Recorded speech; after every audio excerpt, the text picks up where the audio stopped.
അമേരിക്കയിലെ സൈനികർക്ക് വാരിയർ ഡിവിഡൻഡ് എന്ന പേരിൽ ക്രിസ്മസ് ബോണസായി $1776 വീതം നൽകുമെന്ന പ്രസിഡന്റ് ഡൊണാൾഡ് ട്രംപിന്റെ പ്രഖ്യാപനം ശ്രദ്ധ നേടിയിരുന്നു. ഇതിന് പിന്നാലെ രാജ്യത്തെ മുഴുവൻ ഫെഡറൽ ജീവനക്കാർക്കും സന്തോഷമുണ്ടാക്കുന്ന മറ്റൊരു പ്രഖ്യാപനവുമായി ട്രംപ് എത്തിയിരിക്കുകയാണ്. ഇത്തവണ ക്രിസ്മസിനോടനുബന്ധിച്ച് ഫെഡറൽ ജീവനക്കാർക്ക് 2 ദിവസം കൂടി അവധി പ്രഖ്യാപിച്ചു. ക്രിസ്മസ് ദിനമായ ഡിസംബർ 25 അവധിക്ക് പുറമെ ക്രിസ്മസ് തലേന്ന് ഡിസംബർ 24-നും ക്രിസ്മസ് പിറ്റേന്ന് ഡിസംബർ 25-നും ഫെഡറൽ അവധി പ്രഖ്യാപിച്ച് ട്രംപ് എക്സിക്യൂട്ടീവ് ഉത്തരവിൽ ഒപ്പുവെച്ചു. ഇതോടെ ഇത്തവണത്തെ ക്രിസ്മസ് സീസണിൽ ജീവനക്കാർക്ക് 5 ദിവസം അടുപ്പിച്ച് അവധി ലഭിക്കും. അമേരിക്കയിൽ ഇതുവരെ ക്രിസ്മസ് ദിനം മാത്രമായിരുന്നു ഫെഡറൽ അവധി.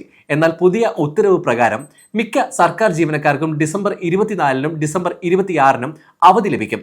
ദേശീയ സുരക്ഷ, പ്രതിരോധം അല്ലെങ്കിൽ മറ്റ് പൊതു ആവശ്യങ്ങൾ എന്നിവ കാരണം ചില ഉദ്യോഗസ്ഥർക്ക് ഈ ദിവസങ്ങളിൽ ജോലിക്ക് ഹാജരാകേണ്ടി വരും. അതത് വകുപ്പുകളുടെ തലവന്മാർക്ക് ഇത് സംബന്ധിച്ച തീരുമാനങ്ങൾ എടുക്കാൻ അധികാരം നൽകിയിട്ടുണ്ട്. അമേരിക്കയിൽ ക്രിസ്മസിനോടനുബന്ധിച്ച് 2 ദിവസം കൂടി ഫെഡറൽ അവധി പ്രഖ്യാപിക്കുന്നത് അസാധാരണമാണ്.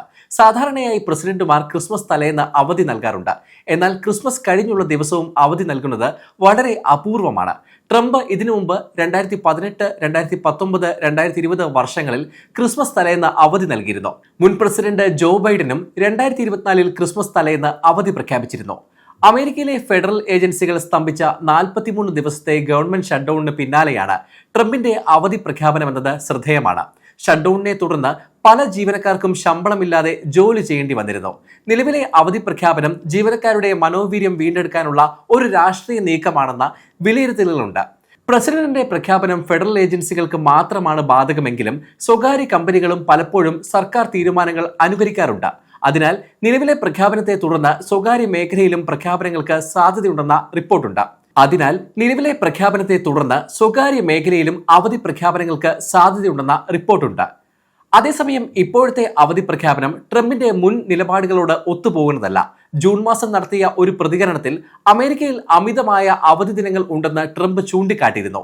ഈ അവധി ദിനങ്ങൾ കാരണം രാജ്യത്തിന് കോടിക്കണക്കിന് ഡോളർ നഷ്ടപ്പെടുന്നുവെന്നും ഇത് എല്ലാ വ്യവസായങ്ങളും അടച്ചിടാൻ കാരണമാകുന്നുവെന്നും അദ്ദേഹം പറഞ്ഞിരുന്നു. അതേസമയം 2 പുതിയ അവധി ദിനങ്ങളോടെ ഈ വർഷത്തെ ഫെഡറൽ അവധി ദിനങ്ങളുടെ എണ്ണം 13ആയി.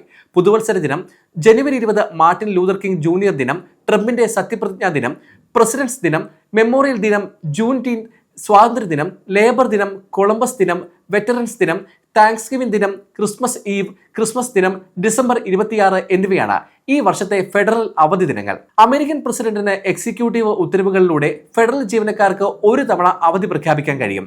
എന്നാൽ സ്ഥിരമായ ദേശീയ അവധി ദിനങ്ങൾ പ്രഖ്യാപിക്കാനുള്ള അധികാരം കോൺഗ്രസിന് മാത്രമാണ്. കോൺഗ്രസ് നിയമം പാസാക്കി പ്രസിഡന്റ് ഒപ്പുവെച്ചാൽ മാത്രമേ ഒരു ദിനം സ്ഥിരമായി ഫെഡറൽ അവധി ദിനമാകൂ. ഏറ്റവും ഒടുവിൽ 2021 മുൻ പ്രസിഡന്റ് ജോ ബൈഡന്റെ കാലത്ത് ജൂൺടീൻത് ഫെഡറൽ അവധി ദിനമായി കൂട്ടിച്ചേർത്തിരുന്നു. നിലവിലെ ട്രംപിന്റെ പ്രഖ്യാപനം ഈ വർഷത്തേക്ക് മാത്രം ഉള്ളതാണ്. അടുത്തിടെ ട്രംപ് ഭരണകൂടം നാഷണൽ പാർക്ക് സർവീസിന്റെ സൗജന്യ പ്രവേശന ദിവസങ്ങളിൽ മാറ്റങ്ങൾ വരുത്തിയിരുന്നു. മാർട്ടിൻ ലൂതർ കിങ് ജൂനിയർ ദിനവും യുണൈറ്റ്സ് ദിനവും ഇതിൽ നിന്ന് ഒഴിവാക്കി. പകരം Presidents Day, Memorial Day, Independence Day, National Park സർവീസിന്റെ 110ാം വാർഷിക ദിനം, കോൺസ്റ്റിറ്റ്യൂഷൻ ഡേ, തിയോഡോർ റൂസ്വെൽറ്റിന്റെ ജന്മദിനം എന്നിവ സൗജന്യ പ്രവേശന ദിവസങ്ങളായി ഉൾപ്പെടുത്തി.